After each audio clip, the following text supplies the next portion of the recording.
नमस्कार, बहुत स्वागत है आपका। अगर आप कार्तिक स्नान नहीं कर पाए हैं अभी तक और आप चाहते हैं कि आपको कार्तिक स्नान का पुण्य प्राप्त हो, तो कार्तिक माह की शुक्ल पक्ष की एकादशी, जिसे हम देव उठनी या देवोत्थान एकादशी कहते हैं, इस दिन देव पूरे 4 महीने के बाद जागते हैं।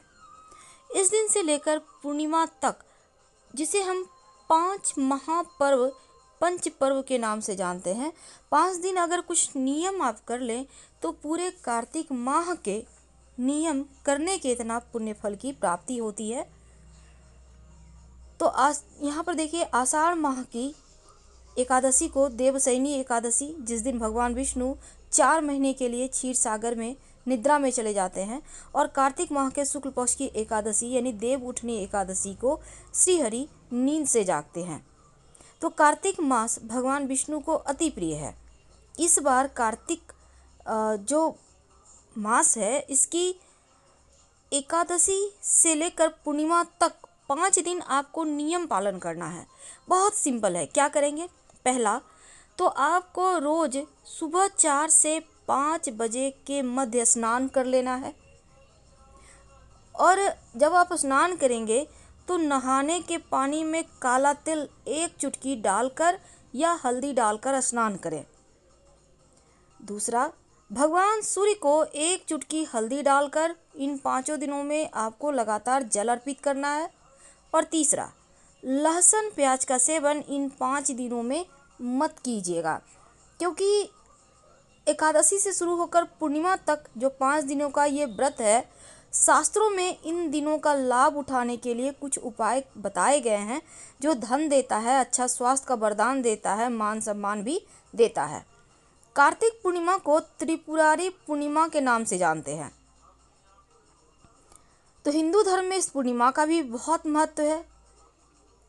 माना जाता है इस दिन भगवान भोलेनाथ ने त्रिपुरासुर राक्षस का वध किया था, इसलिए इस पूर्णिमा का नाम त्रिपुरारी पूर्णिमा है। तो 5 दिनों में आप नियमित रूप से तुलसी में जल अर्पित कीजिएगा, और सुबह शाम 1-1 घी का दिया तुलसी के नीचे जरूर अर्पित करें। जब आप सुबह में तुलसी में जल अर्पित करें, भगवान सूर्य को पहले जल अर्पित कर लें हल्दी डालकर, फिर तुलसी जी में अर्पित करें जल, और एक दीपक वहाँ पर तुलसी जी के पास जला दें। शाम में भी तुलसी जी के पास एक दीपक जलाइएगा। संभव हो तो मिट्टी का दिया ले लीजिएगा, और उसमें रुई की बाती होगी और घी होगा, घी का ही दिया जलाना है। 5 दिन आपको एक एक करके सुबह शाम दिया जलाना है। तो इसके अलावा अगर आपके घर के आसपास कहीं नदी सरोवर है, तो आप पूर्णिमा तिथि के दिन घी का दिया नदी सरोवर के तट पे आप कम से कम 5, 11, 21 की संख्या में जला दीजिएगा। रोगों से मुक्ति मिलेगी। तुलसी कार्तिक पूर्णिमा के दिन तुलसी बैकुंठ धाम पहुंची थी, इसलिए इसमें जल चढ़ाने से भगवान विष्णु की कृपा प्राप्त होती है। तो बुद्धि, मान, प्रतिष्ठा की वृद्धि के लिए आपको सूर्य को जल अर्पित करना है। और जब आप दीपक जलाएंगे पूर्णिमा तिथि के दिन, जिसको हम देव दीपावली भी कहते हैं, वैसे तो देव दीपावली देवोत्थान एकादशी को ही कहा जाता है। मान्यता है कि नदी और सरोवर में दिया जलाने से अकाल मृत्यु का भय नहीं रहता, पितरों का आशीर्वाद मिलता है। शनिदेव, यम, राहु, केतु के बुरे प्रभाव को दूर करने के लिए भी नदी के किनारे दीपदान किया जाता है। अब मान लेते हैं आपके घर से नदी बहुत दूर है, तब जहाँ पानी का स्रोत है आपके घर के आसपास, वहाँ पर भी आप ये दिया जला सकते हैं।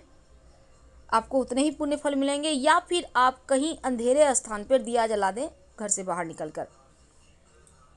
सिंपल सा प्रयोग है। इस प्रयोग को करके पूरे कार्तिक माह के स्नान का, दान पुण्य का फल आप प्राप्त कर सकते हैं। फिलहाल आपसे विदा लेते हैं। जानकारी अच्छी लगे तो लाइक कर सब्सक्राइब करें, शेयर करें, कमेंट करें। धन्यवाद।